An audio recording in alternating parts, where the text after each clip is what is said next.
hawrine dawroɓe daarodiri fa tefa laawol warude Iisa. nden Iblisa naati nder ɓernde Yahuda Iskariot jeyaaɗo he lilaaɓe 12 ɓen. o yehi to maɓɓe faa ɓe tunna Iisa. Iisa dilli Urusalima, o yehi o du'oyi dow waamnde Jaytun.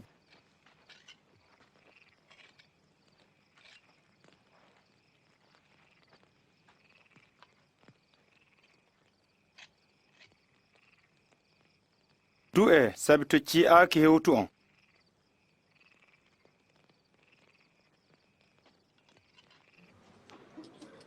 Yahuda Iskariot jambaki Iisa gam tamaje cardi woronja.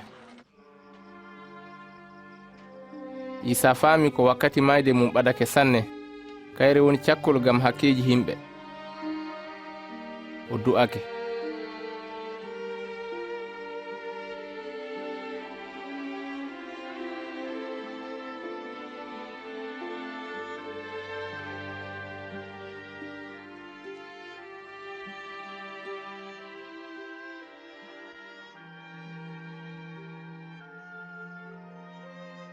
Abba,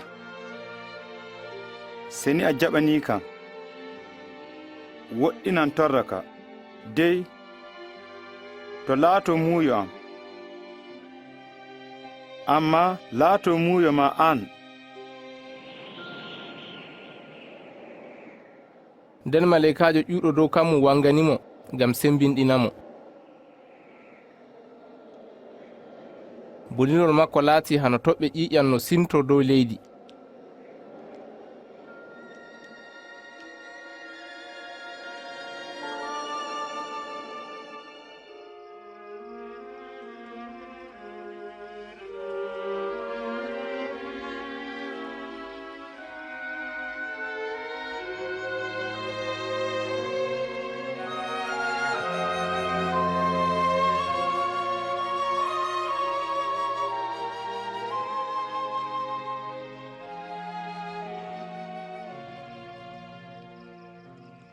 ɗume ɗanontoɗon?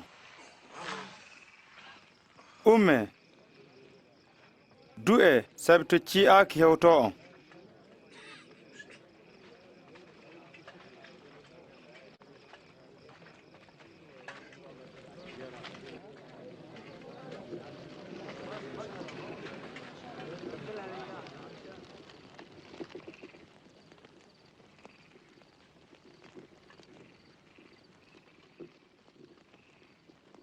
Yahuda,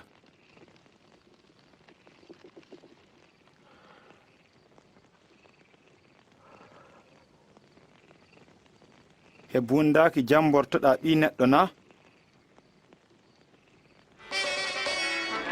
jomam min coppaɓe na.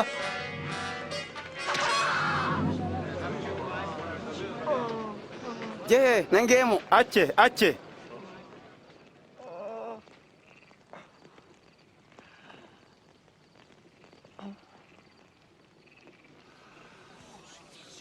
ɗum woni hayde.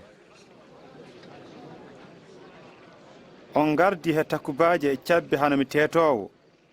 nyande fu miɗo wonduno hemo nder juulirde mawne, on deka e jungo dow am, amma joni no wakkati mo nimre laamoto.